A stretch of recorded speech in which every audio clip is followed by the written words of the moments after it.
Baik sahabat, selamat datang dalam Jatim News Today untuk edisi 11 November 2020. Nanti untuk sahabat Suara Sidoarjo bisa mendengarkan untuk Jatim News Today pada edisi kali ini dengan menyimak juga di channel YouTube yang ada di Suara Sidoarjo Live. Untuk sahabat, pada kesempatan kali ini nanti kita juga akan bergabung bersama dengan beberapa rekan reporter, di antaranya dari Suara Madiun, ada juga dari Ersal Nganjuk, Suara Sidoarjo, Mahardika FM Kota Blitar, dan juga ada dari Persada FM Kabupaten Blitar untuk update COVID-19. Rangkuman kabar update penanganan COVID-19 untuk regional Jawa Timur segera sahabat simak dalam update COVID-19. Untuk informasi pertama kali ini akan disampaikan oleh reporter dari Suara Madiun, ada Kiki Desilia yang akan mengabarkan kewaspadaan masyarakat Kota Madiun perlu ditingkatkan mengingat pandemi masih terjadi. Selengkapnya bersama dengan Kiki Desilia. Silakan Kiki dengan laporannya.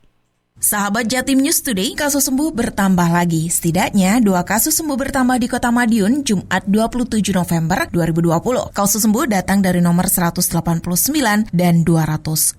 Kasus sembuh nomor 189 berinisial RS 56 tahun, berjenis kelamin laki-laki, warga Kelurahan Sukosari. RS terkonfirmasi positif COVID-19 17 November lalu. RS diketahui bekerja di Surabaya dan pulang ke Kota Madiun setiap minggunya. Selain itu, RS juga memiliki riwayat perjalanan ke Kediri. RS sempat mengeluh batuk dan sesak napas sehingga dibawa ke salah satu rumah sakit. Sementara itu kasus sembuh nomor 206 berinisial SH 58 tahun berjenis kelamin laki-laki, warga Kelurahan Kejuron. SH terkonfirmasi pada 24 November lalu. Kasus konfirmasi positif COVID-19 berawal dari screening sekolah untuk persiapan pembelajaran tatap muka. Hasil rapid test SH reaktif, pemeriksaan swab dilakukan, dan SH terkonfirmasi positif COVID-19.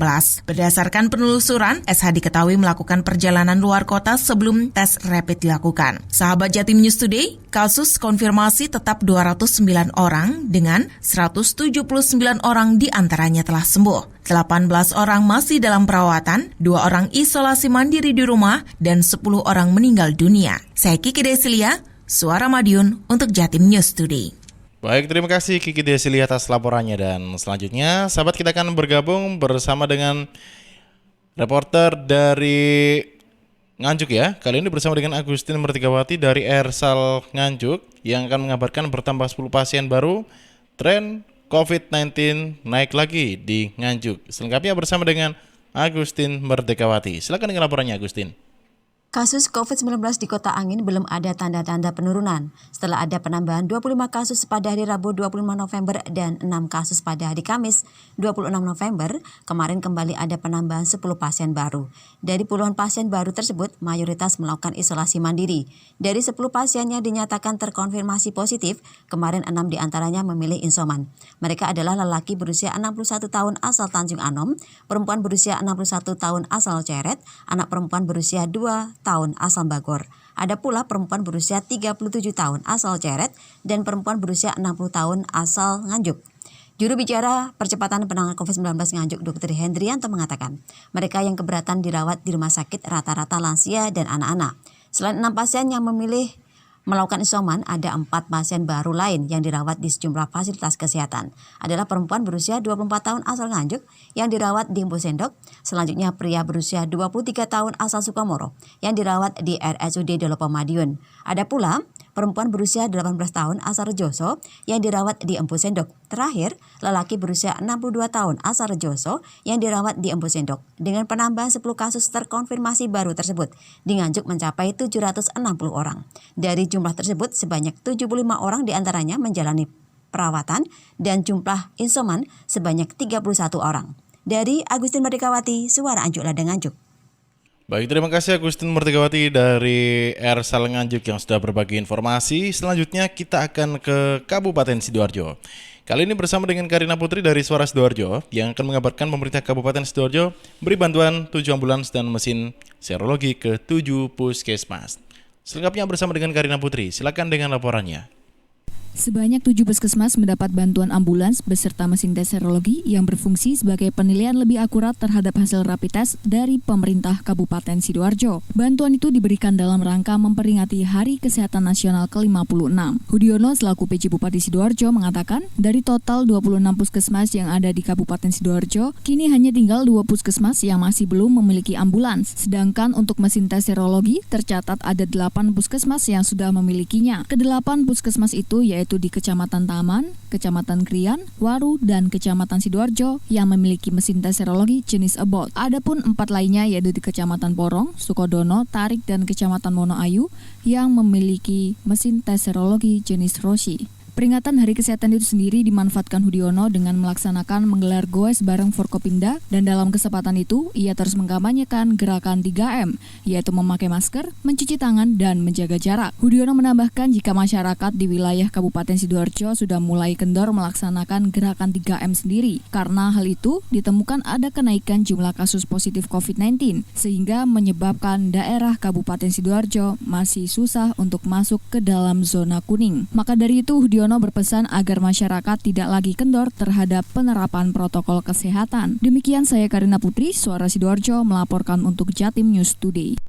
Terima kasih Karina Putri dari Suara Sidoarjo. Selanjutnya kita ke Kirana Nisa dari Mahardika FM Kota Blitar. Pemerintah Kota Blitar mulai mendata calon penerima vaksin COVID-19. Selengkapnya bersama dengan Kirana Nisa.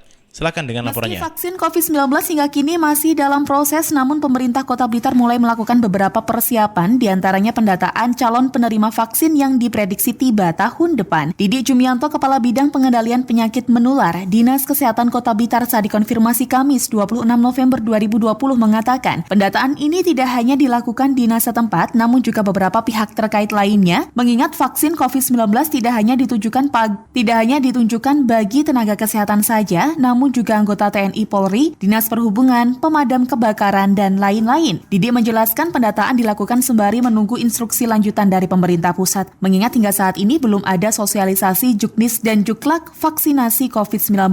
Menurut Didik, masih butuh proses yang cukup panjang karena dalam pelaksanaannya nanti membutuhkan logistik serta kesiapan anggaran. Apakah sepenuhnya didanai APBN atau ada sharing anggaran dengan pemerintah daerah? Dari sana ke Damkar, kita kota berapa orang, berhubungan berapa orang, terus di TNI, Polri, data-data itu kita sudah dapat, tenaganya berapa, kita sudah punya datanya.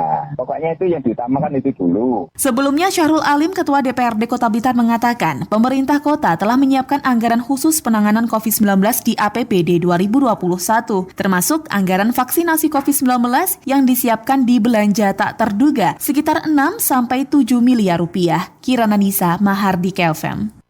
Terima kasih Kirana Nisa atas laporannya, dan sahabat selanjutnya kita akan ke Afik Rahardian masih bersama dengan Mahardika FM Kota Blitar yang mengabarkan pemerintah Kota Blitar adakan rapat evaluasi pengendalian COVID-19 di Kota Blitar. Selengkapnya bersama dengan Afik Rahardian. Silakan dengan laporannya. 27 November 2020, pemerintah Kota Blitar melakukan rapat evaluasi penanganan COVID-19 di Ruang Sasana Praja, kantor Wali Kota Blitar. Rapat ini menjadi agenda rutin setiap minggu dalam rangka meningkatkan pencegahan COVID-19 di Kota Blitar. Dihadiri oleh seluruh tim dari Satuan Tugas Penanganan COVID-19 Kota Blitar dan diikuti oleh Kepala OPD atau yang mewakili. Rapat ini dipimpin oleh Jumadi PJS Wali Kota Blitar. Dalam arahannya, Jumadi meminta agar penanganan COVID-19 di Kota Blitar ditingkatkan, mulai dari tracing, testing, dan treatment. Jumadi menyebut beberapa keluhan yang selama ini ditemui, diantaranya lamanya hasil RT-PCR keluar. Untuk menanggapi hal ini, Jumadi mengkonfirmasi Rumah Sakit Rujukan COVID-19 Kota Blitar, Mardi Waluyo, telah memiliki alat all new record yang dapat bekerja selama 5 hingga 6 jam saja untuk menunjukkan hasil RT-PCR. Alat ini juga dapat menampung hingga 200 sampel, sehingga diharapkan ke depan penanganan COVID-19 di Kota Blitar dapat dilakukan dengan cepat. Jumadi juga meminta agar lurah dan camat untuk mempercepat penanganan.